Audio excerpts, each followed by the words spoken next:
നമസ്കാരം, ഞാൻ Ashmi Thomas. World ടുഡേയിലേക്ക് ഏവർക്കും സ്വാഗതം. ഗാസയിൽ ഹമാസ് ഭീകരർ വീണ്ടും അധികാരം പിടിക്കുന്നത് പലസ്തീനികൾക്കും ഇസ്രായേലികൾക്കും ഒരുപോലെ വിനാശകരമാകുമെന്ന മുന്നറിയിപ്പുമായി ഗാസയിൽ നിന്നുള്ള അഭിഭാഷകനും ആക്ടിവിസ്റ്റുമായ മൗമൻ അൽ നത്തൂർ.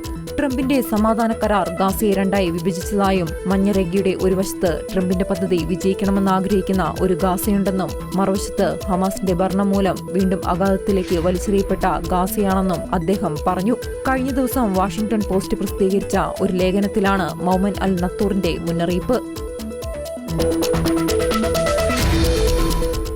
വെസ്റ്റ് ബാങ്ക് പിടിച്ചെടുക്കാനുള്ള നെസറ്റിന്റെ നീക്കം ഗാസയിലെ ഇസ്രായേൽ ഹമാസ് സംഘർഷം അവസാനിപ്പിക്കാനുള്ള പ്രസിഡന്റ് ഡൊണാൾഡ് ട്രംപിന്റെ പദ്ധതിക്ക് ഭീഷണിയാകുമെന്ന് US state secretary Marco Rubio. West ബാങ്കിലെ എല്ലാ കുടിയേറ്റങ്ങൾക്കും ഇസ്രായേലി പരമാധികാരം ബാധകമാക്കുന്ന ബിൽ നെസറ്റിൽ പാസാക്കിയതോടെയാണ് റൂബിയോയുടെ പ്രതികരണം. പ്രധാനമന്ത്രി ബെഞ്ചമിൻ നെതന്യാഹുവിന്റെ എതിർപ്പ് അവഗണിച്ചാണ് നെസറ്റിൽ ബില്ല് പാസാക്കിയത്. അമേരിക്ക ഇപ്പോൾ ബില്ലിനെ പിന്തുണയ്ക്കുന്നില്ലെന്നും അത് സമാധാന കരാറിന് ഭീഷണിയാകാനുള്ള സാധ്യതയുണ്ടെന്നും മാർക്കോ റൂബിയോ വ്യക്തമാക്കി. ഇസ്രായേൽ പ്രതിരോധ മന്ത്രി Israel Katz US vice president J D വാൻസുമായി കൂടിക്കാഴ്ച നടത്തി. മരണപ്പെട്ട എല്ലാ ബന്ധുക്കളുടെയും മൃതദേഹങ്ങൾ തിരികെ കൊണ്ടുവരാനും ഹമാസിനെ നിരായുധീകരിക്കാനും മേഖലയ്ക്ക് മികച്ച ഭാവി ഉറപ്പാക്കാനും ഇസ്രായേൽ പ്രതിജ്ഞാബദ്ധമാണെന്ന് കാറ്റ്സ് വ്യക്തമാക്കി. പ്രസിഡന്റ് ട്രംപിന്റെ നേതൃത്വത്തിൽ ഇസ്രായേലിന്റെ സുരക്ഷയ്ക്കും മേഖലയ്ക്കും ഇസ്രായേലും യുഎസും തമ്മിലുള്ള ആഴത്തിലുള്ള സഖ്യത്തിനും വാൻസ് വളരെയധികം സംഭാവന നൽകിയിട്ടുണ്ടെന്നും കാറ്റ്സ് പറഞ്ഞു. ടെല്ലവീവിലെ സൈനിക ആസ്ഥാനമായ കിരിയയിൽ നടന്ന യോഗത്തിൽ മന്ത്രി റോൺ ഡെർമറും ഐഡിഎഫിന്റെ ഉന്നത ഉദ്യോഗസ്ഥരും പങ്കെടുത്തു. റഷ്യയുടെ എണ്ണ കമ്പനികൾക്ക് മേൽ ഉപരോധം ഏർപ്പെടുത്തി അമേരിക്ക. രാജ്യത്തെ ഏറ്റവും വലിയ 2 എണ്ണ കമ്പനികളായ റോസ്നെഫ്റ്റിനും ലുക്കോയിലിനുമാണ് ഉപരോധം ഏർപ്പെടുത്തിയത്. യുദ്ധം അവസാനിപ്പിക്കാനുള്ള ചർച്ചയിൽ റഷ്യൻ പ്രസിഡന്റ് വ്ളാഡിമിർ പുടിൻ സത്യസന്ധമായ ഇടപെടൽ നടത്തുന്നില്ല എന്ന വിലയിരുത്തലിന്റെ അടിസ്ഥാനത്തിലാണ് ട്രംപിന്റെ നടപടി. യുദ്ധം അവസാനിപ്പിക്കാനുള്ള ട്രംപിന്റെ ശ്രമങ്ങളെ പിന്തുണയ്ക്കുന്നതിനായി ആവശ്യമെങ്കിൽ കൂടുതൽ നടപടികൾ കൈക്കൊള്ളാൻ തയ്യാറാണെന്നും യുഎസ് ട്രഷറി സെക്രട്ടറി മുന്നറിയിപ്പ് നൽകി. പ്രസിഡന്റ് പുടിൻ തങ്ങൾ പ്രതീക്ഷിച്ചതുപോലെ സത്യസന്ധമായും നേരോടെയും ചർച്ചകൾക്ക് വന്നിട്ടില്ല. ഓഗസ്റ്റിൽ ഇരു നേതാക്കളും അലാസ്കയിൽ വെച്ച് കൂടിക്കാഴ്ച നടത്തിയപ്പോൾ കാര്യങ്ങൾ മുന്നോട്ടു പോകുന്നില്ലെന്ന് മനസ്സിലാക്കിയപ്പോൾ പ്രസിഡന്റ് ട്രംപ് ഇറങ്ങിപ്പോയെന്നും യുഎസ് ട്രഷറി സെക്രട്ടറി പറഞ്ഞു. ചർച്ചകൾ നടന്നിട്ടുണ്ട്, പക്ഷേ ഈ ചർച്ചകൾ എത്തി നിൽക്കുന്ന അവസ്ഥയിൽ ട്രംപ് നിരാശനാണെന്നും അദ്ദേഹം പറഞ്ഞു. റഷ്യൻ എണ്ണ കമ്പനികൾക്ക് നേരെ ഉപരോധമേർപ്പെടുത്തിയ യുഎസ് നടപടി യുദ്ധത്തിനുള്ള ആഹ്വാനമായി കണക്കാക്കപ്പെടുമെന്ന് റഷ്യ. യൂറോപ്പിന്റെ യുക്തിരാഹിത്യത്തിനൊപ്പം സ്വയം കക്ഷി ചേരുകയാണ് യുഎസ് ചെയ്തിരിക്കുന്നതെന്നും റഷ്യൻ സുരക്ഷാ കൌൺസിൽ ചെയർമാൻ ദിമിത്രി മെദ്വദേവ് വ്യക്തമാക്കി.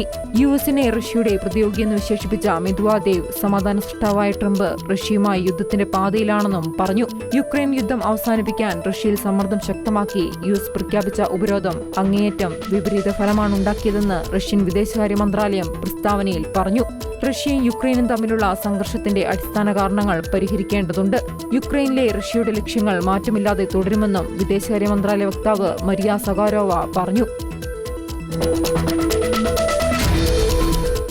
റഷ്യ യുക്രൈൻ യുദ്ധം അവസാനിപ്പിക്കാനുള്ള ശ്രമങ്ങളിൽ ചൈനയ്ക്ക് സ്വാധീനം ചെലുത്താൻ കഴിയുമെന്ന് യുഎസ് പ്രസിഡന്റ് ഡൊണാൾഡ് ട്രംപ്. പുടിനെ വെടിനിർത്തലിന് പ്രേരിപ്പിക്കുന്നതിന് ചൈനീസ് പ്രസിഡന്റ് ഷീ ജിൻപിങ്ങിന് വലിയ സ്വാധീനം ചെലുത്താൻ കഴിയുമെന്നാണ് ട്രംപിന്റെ പ്രസ്താവന.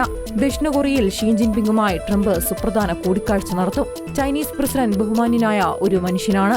അദ്ദേഹം വളരെ ശക്തനായ നേതാവാണ്. വളരെ വലിയ രാജ്യമാണ് ചൈന.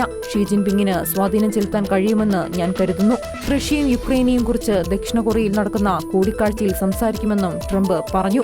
അടുത്തയാഴ്ചയാണ് മലേഷ്യ, ദക്ഷിണ കൊറിയ, ജപ്പാൻ എന്നിവിടങ്ങളിലേക്കുള്ള ട്രംപിന്റെ നയതന്ത്ര യാത്ര. കരീബിയനിൽ വിന്യസിച്ചിരിക്കുന്ന യുഎസ് സേനയെ നേരിടാൻ വെനിസ്വേലയുടെ കൈവശം 5000 റഷ്യൻ നിർമ്മിത മിസൈലുകൾ ഉണ്ടെന്ന് വെനിസ്വേലൻ പ്രസിഡന്റ് നിക്കോളാസ് മഡുറോ. വെനിസ്വേലയിൽ റഷ്യൻ നിർമ്മിത ഇഗ്ലായസ് ഹ്രസ്വദൂര മിസൈലുകൾ ഉണ്ടെന്നും അവ രാജ്യത്തിന്റെ വ്യോമ പ്രതിരോധ ശൃംഖലയുടെ പ്രധാന ഘടകമാണെന്നും മഡുറോ പറഞ്ഞു. ക്രൂയിസ് മിസൈലുകൾ, ഡ്രോണുകൾ തുടങ്ങിയ ചെറിയ ആകാശ ലക്ഷ്യങ്ങളെയും ഹെലികോപ്റ്ററുകൾ, താഴ്ന്നു പറക്കുന്ന വിമാനങ്ങൾ എന്നിവയും ഇവയ്ക്ക് വെടിവെച്ചിടാൻ കഴിയും. സമാധാനം ഉറപ്പാക്കാൻ പ്രധാന വ്യോമ പ്രതിരോധ സ്ഥാനങ്ങളിൽ 5000-ൽ കുറയാത്ത സൈനികരുണ്ടെന്നും ദേശീയ പരമാധികാരം സംരക്ഷിക്കുന്നതിനാണ് മിസൈലുകൾ വിന്യസിച്ചിരിക്കുന്നതെന്നും മഡുറോ പറഞ്ഞു. മയക്കുമരുന്ന് കാർട്ടലുകൾക്കെതിരായ പ്രവർത്തനങ്ങൾ ശക്തിപ്പെടുത്തുന്നതിനും സൈനിക ശക്തി പ്രകടിപ്പിക്കുന്നതിനുമായി യുഎസ് കരീബിയൻ കടലിൽ സൈന്യത്തെ വിന്യസിപ്പിച്ചിട്ടുണ്ട്.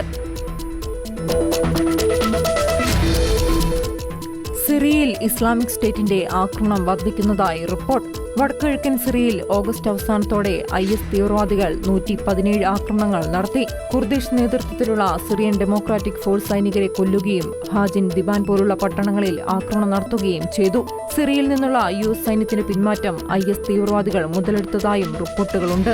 ഏപ്രിൽ മുതൽ 2000 സൈനികരിൽ ഏകദേശം 500 പേരെ US പിൻവലിച്ചു. വരും മാസങ്ങളിൽ സേനയുടെ എണ്ണം 1000-ൽ താഴെയാകുമെന്നാണ് സൂചന. ചെറിയ സ്ലീപ്പർ സെല്ലുകളായാണ് IS തീവ്രവാദികൾ സിറിയയിൽ പ്രവർത്തിക്കുന്നത്. വേൾഡ് ടുഡേ സമാപിക്കുന്നു. നന്ദി, നമസ്കാരം.